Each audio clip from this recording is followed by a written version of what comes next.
কি ভাইয়া, উৎপাদকে আটকে যাও? যখন তোমাকে সরল মিডল টার্ম দেয় তখন তুমি খুব সুন্দরভাবে পারো, কিন্তু যৌগিক দিলে তখন আর পারো না। আজকের পর থেকে আর আটকাবা না। দেখো, এখানে একটা যৌগিক উৎপাদক দেওয়া আছে।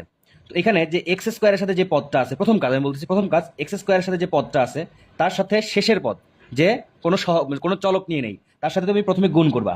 এটার সাথে এটা গুণ করবো আমরা, প্রথমটা আর শেষেরটা গুণ করব। গুণ করে একটা মান বের হবে। দেখো, 12x² আর 6, এটাকে গুণ করলে কত আসে? 72x²। না, দেখো 6 × 12 2 হাতে 1, 6 × 7, অর্থাৎ x²।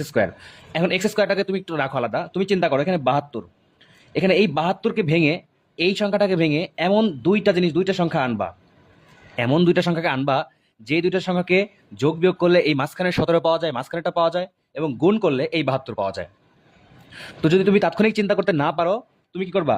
তুমি লসাগু করা শুরু করে দাও। 2 দিয়ে ভাগ করলে হবে 36, আবার 2 দিয়ে দিলে হবে 18 দুগুণে 36, আবার 2 দিয়ে দিলে হবে 9 দুগুণে 18, আবার 3 দিয়ে দিলে হবে 3 তিরিখে 9। তো এবার তুমি এইখানকার সংখ্যাগুলোর মধ্যে এমন দুইটা সংখ্যা গুণ করে করে বের করবা যেই দুটো সংখ্যাকে যোগ বিয়োগ করলে এই মাঝখানেটা পাওয়া যায় এবং গুণ করলে এই 72 পাওয়া যায়।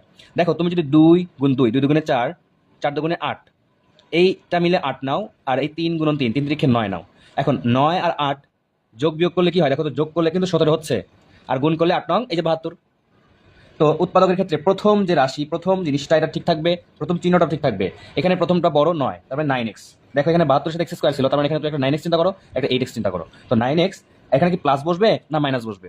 খেয়াল করো, আমি যদি এখানে মাইনাস দিই, প্লাসে মাইনাসে মাইনাস হয়ে যেত, বড় সংখ্যার প্লাস, কিন্তু প্লাসে মাইনাসে মাইনাস হয়ে 9 থেকে 8 বিয়োগ করে একটা x হওয়ার কথা ছিল, কিন্তু মাইনাস দেওয়া যাবে না, এখানে প্লাস দিতে হবে। প্লাসে প্লাসে প্লাস, 9 এর সাথে 8 যোগ করলে 17, 8x প্লাস 6। তো এখান থেকে তুমি কি করে নিতে পারো? দেখো, এখান থেকে 12কে যদি ভাঙো, 3 গুণন 4, 3 4 12, 9কে যদি ভাঙো 3 গুণন 3, 3 তিরিখে 9, তো 3 কমন নিতে পারো না? তো 3 কমন, অর্থাৎ 3x কমন যায়। 3x কমন গেলে এখানে থাকে 4x প্লাস 3। এখান থেকে প্লাস যদি তুমি 2 কমন নাও, দেখো এখান থেকে 8কে যদি ভাঙো, 2 গুণন 2 গুণন 2, আর 6কে যদি ভাঙো 2 গুণন 3, তো কমন যায় কে? কমন যায় 2, এই যে 2 কমন যায়, তাহলে 2 কমন গেলে 4x প্লাস 3, 2। বুঝছো? এটাই অ্যান্সার, শেষ।